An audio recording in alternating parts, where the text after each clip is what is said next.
Pemirsa, anggota Polsek Bangli bersama anggota Sat Sabara Polres Bangli bersinergi dengan Babinsa dan Dinas Tata Kota Kabupaten Bangli serta masyarakat mengevakuasi pohon tumbang yang menutup badan di seputaran Jalan IR Soekarno, tepatnya di perbatasan Banjar Guliang, Kawan dengan Banjar Bunutin, Desa Bunutin, Bangli. Akibat pohon tumbang, arus lalu lintas sempat tersendat. Kapolsek Bangli Kompol Inengarata membenarkan anggota kepolisian Polsek Bangli menerima informasi pohon tumbang yang melintang dan menutup jalan sehingga mengganggu pengendara yang lewat. Anggota kepolisian Polsek Bangli langsung menuju ke lokasi kejadian. Polisi bertindak cepat dengan memotong dan membersihkan pohon yang roboh, bersinergi dengan anggota Koramil dan Dinas Tata Kota Kabupaten Bangli untuk membersihkan pohon yang tumbang. Pohon tumbang akhirnya berhasil dievakuasi dan tidak mengganggu pengendara.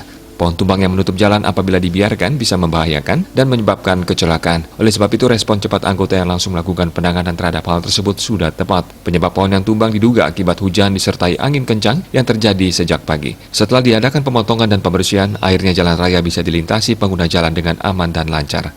Rai Suantara, Bali TV.